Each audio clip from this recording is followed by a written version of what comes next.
The rain fell in angry sheets that night, pounding against the broken windows of the old neighborhood like it was trying to wash away all the sins it had seen. Through the storm, faint cries echoed from a crumbling house on the corner, the kind of house people avoided, the kind where pain lived behind closed doors. Inside, a woman lay on the floor, her trembling arms wrapped around her 3 little girls, as her husband stormed out, cursing the heavens for giving him 3 useless daughters. Her name was Emily Grace, fragile, bruised, yet still holding her babies close with the kind of strength only a mother knows. She whispered to them through swollen lips, "Mommy's here. Mommy's not going anywhere." But deep inside, she wasn't sure how much longer she could survive. Across the street, a man named Daniel Carter sat in his truck, drenched after a long shift at the construction site. He was a single dad, raising his own son, Eli, after losing his wife in childbirth 5 years ago. His life had been hard, bills unpaid, nights cold and silent, but he had learned one thing through all his struggles: no one deserves to face pain alone. When he heard the faint cry of a child through the rain, something inside him shifted. He got out, walked toward the house, and froze when he saw the bruised woman clutching her children on the floor. For a second, Emily thought he was another threat. She shielded her daughters, whispering, "Please, don't hurt them." Daniel knelt beside her, his voice low but firm. "Ma'am, you're coming with me." She blinked, confused. "What?" He looked around the shattered room, the blood on her hands, the fear in her eyes. "You can't stay here. Pack whatever you can.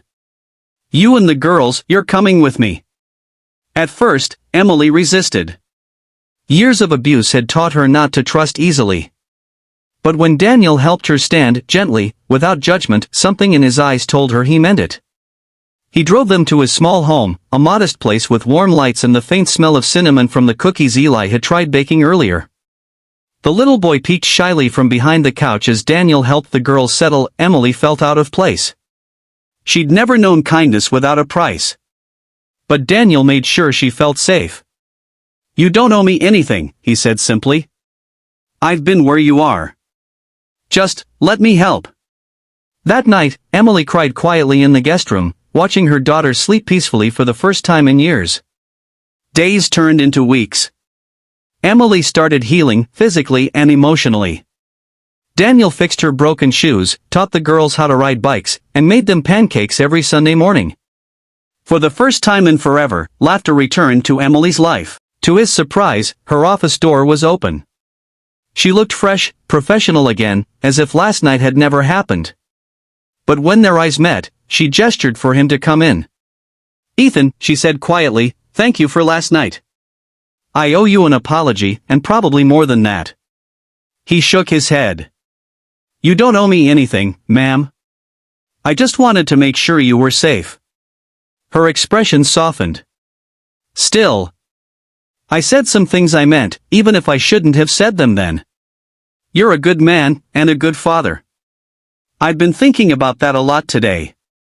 Ethan shifted awkwardly. "Just trying my best." "I know," she said. "And I also know how hard it is when you're doing it alone." He looked up, surprised.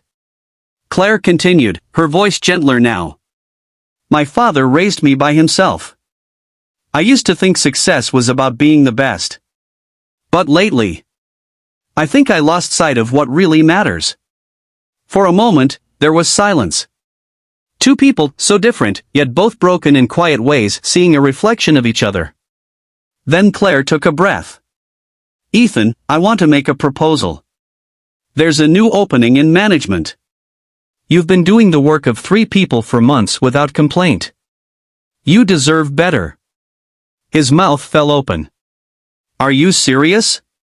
She smiled. "Completely. And this isn't charity. It's recognition." Weeks passed, and Ethan's life began to change. The promotion meant he could finally afford better childcare for Lily and start saving again. More importantly, it gave him a sense of pride he hadn't felt since before his wife passed away 3 years ago. Claire, too, began changing. She started leaving the office earlier, volunteering at the children's hospital on weekends. Sometimes she'd stop by Ethan's desk just to ask about Lily. Slowly, a friendship bloomed, unexpected but deeply genuine. One Friday evening, as they both packed up, Claire said softly, "You know, that night you drove me home. I thought my world was falling apart. But maybe it was just falling into place." Ethan smiled. "Funny, I was thinking the same thing." Months later, at the company's annual gala, things looked very different. Ethan was now a confident manager, and Claire, though still his boss, felt more like a mentor and friend. When she took the stage to speak, she looked out over the crowd and said, "Sometimes, the people who change our lives the most aren't the ones above us, but the ones beside us, who show us grace when we least deserve it." Her eyes met Ethan's across the room. And in that moment, everyone clapped, unaware of the quiet story between them, the night a single dad drove his drunk boss home and reminded her, and maybe himself, what kindness truly means. Because sometimes, the smallest act of decency can rewrite two broken lives.